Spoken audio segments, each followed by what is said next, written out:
In the past little while, I've looked at glasses from XREAL. I've looked at XREAL. And now it's time for the Viture Pro XR. This has been a long lineup of AR glasses. I say AR, a lot of them don't meet the mark. How are these going to compare? We're going to get into it. But before I do, this is the last set of glasses that I'm going to be reviewing for a little while.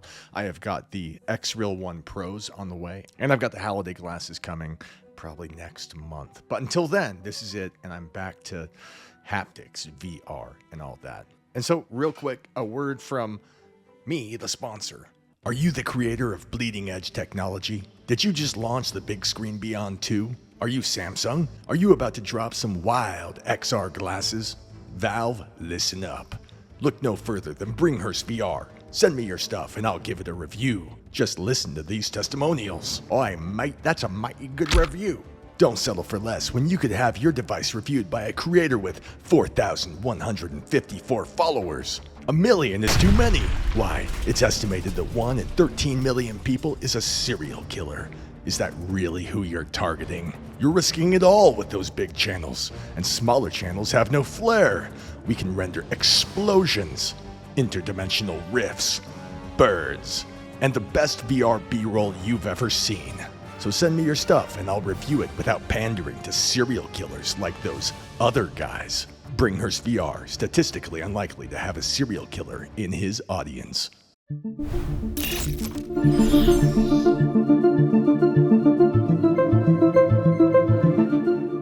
All right, so the Viture Pros, if I can say, like just off the bat, the thing that's cool about it, they have some marvelous packaging. It comes like that and it opens. My God, does it open.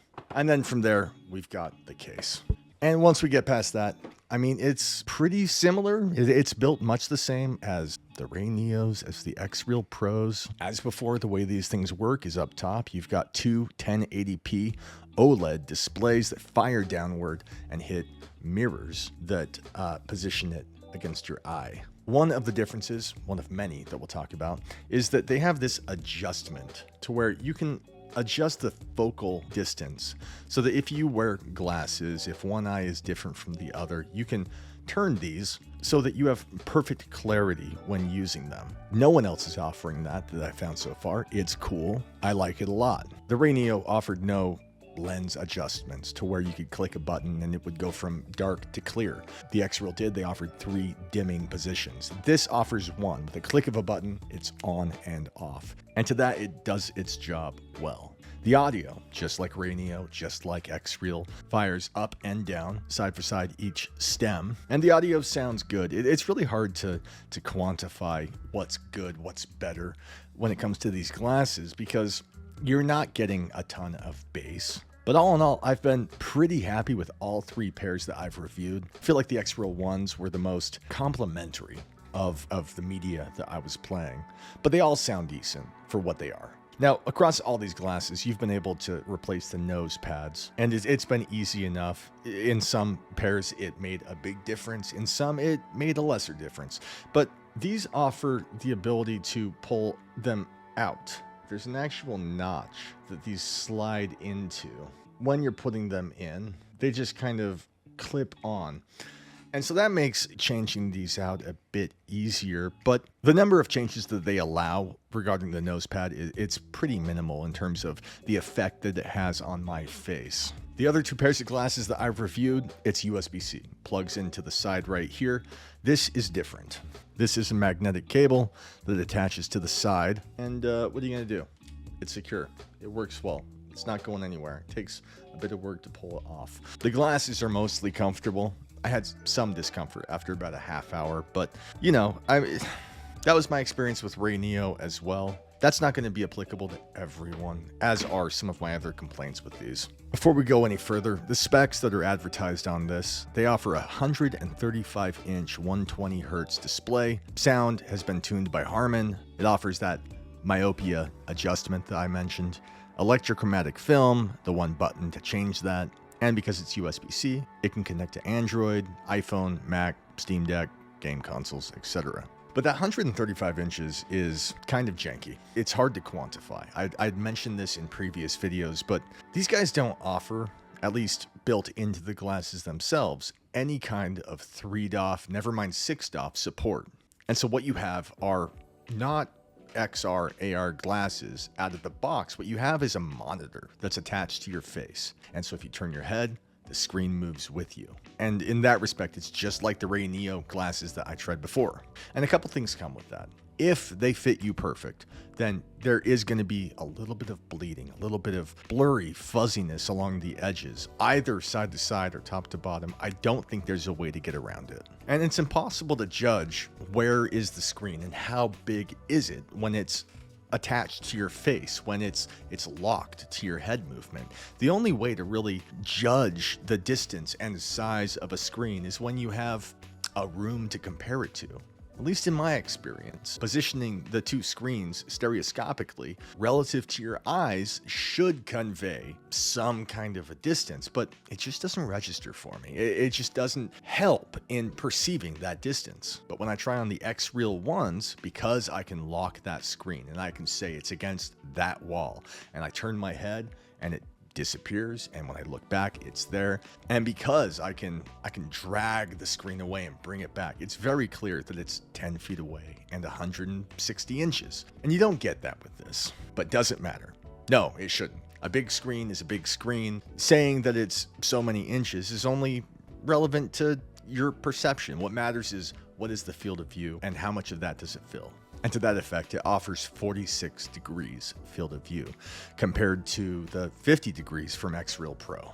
But that doesn't matter. I mean, it really doesn't, because, you know, it's locked to your face. It's not possible to clip it. It's not possible to lose portions of that screen on head movement alone because it's locked to your head. It's fine. It's negligible. It fills your field of view. Having it any wider would be awkward to the point where you'd have to turn your head left and right to see both sides of the screen at the same time, if it were any closer. So it's fine. The problem I have with this kind of a build is that because it's locked to your head, if you want to look at the top left corner, you can't simply lift your head and look like you would with the XREAL Ones or with a normal TV in your own living room. You have to physically lift your eye.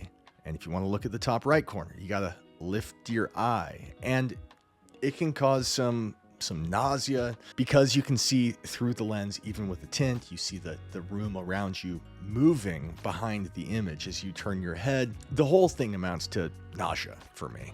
But I had that issue with the Ray Neos, and it comes with the territory, I guess. But it's worse in this case for me because I cannot get these glasses to fit me. I tried every one of the nose pads, and if I wear these things, which they don't look too bad, they almost look like normal sunglasses, then the bottom 20% of the screen is cut off. I can't see it. If I bring it down like that, then I can see it. If I go like that, it's small now. It's diminished. And you cannot adjust the stems. You cannot pull it and crank it and move it. And so you really are you're left with, do these fit? And can I see through them? And I can't. It's completely unusable for me. Now, a guy, Gamers Generation on YouTube, who, thank you for being here. I'm always glad when you chime in. He seems to love these things. And he's not alone. A lot of reviews, paid or otherwise, really love these things. And it leads me to believe that, you know, if you can get past the issue of a locked screen, and if you've got a face that isn't all mangled like mine, then it might fit and it might work great and you might not have any problems. But I haven't had any problems with my field of view and the positioning of the video in any other glasses I've reviewed. And so I don't know what that is.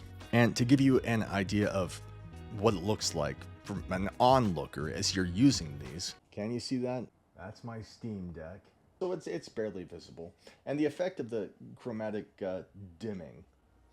So it's not nothing. I mean, it's pretty effective. I'd say that it's as effective as the XREAL Ones on their highest setting. And with the XREAL Ones, you're given 3 different settings to play with. The screen is very vibrant at, I think, 4,000 nits. It's as impressive as what we got with the Ray Neos. It's more impressive than what we have with the XREAL Ones. It just is. It's crisp, it's vibrant, it's glowing. It's too bright. I can't have it on full brightness. But truthfully, after using the XREAL Ones for something like 30 hours in the last week, playing Teardown and Cult of the Lamb, I need that that ability to anchor footage. I need 3DOF support. It's the only cure to the nausea. It's the only way to really get lost in a show, in a game, and really enjoy yourself. You turn your head too much and it clips, but you're able to position the screen in such a way and shrink it in such a way and move it away from you and mount it on the wall that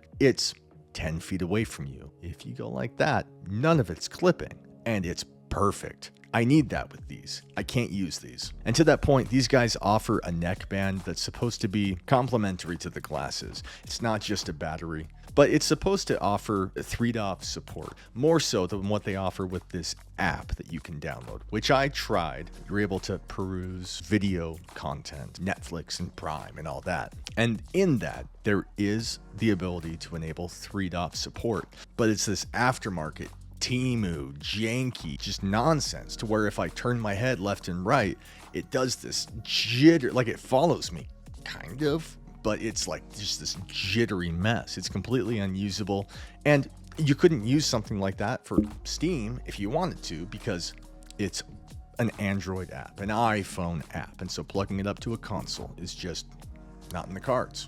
And as far as the neckband battery, it does have a chip in it. It's supposed to improve that 3DOF support, they say. But here's the thing. That's $299.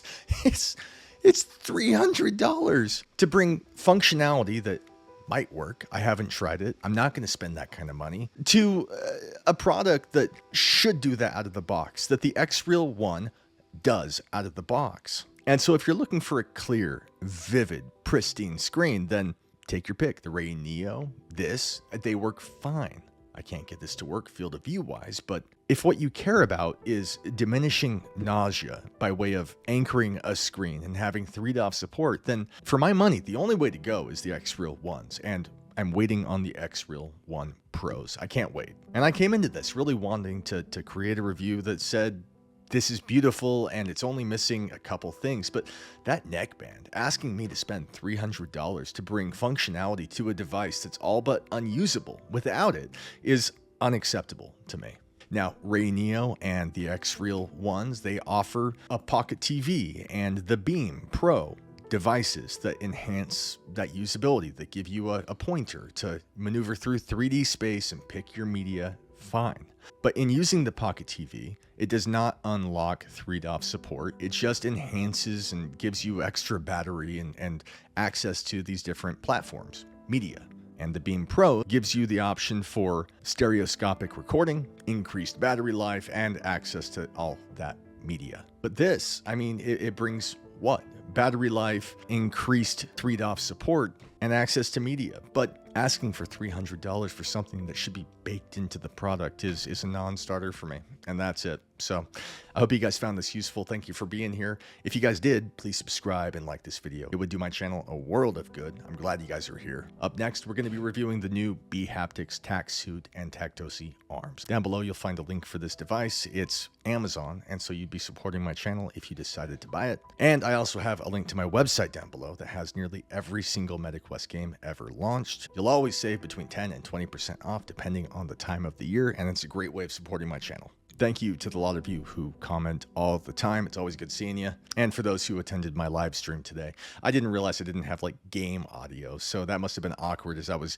yelling over explosions that weren't there. So you guys have been watching Bringhurst VR. Godspeed.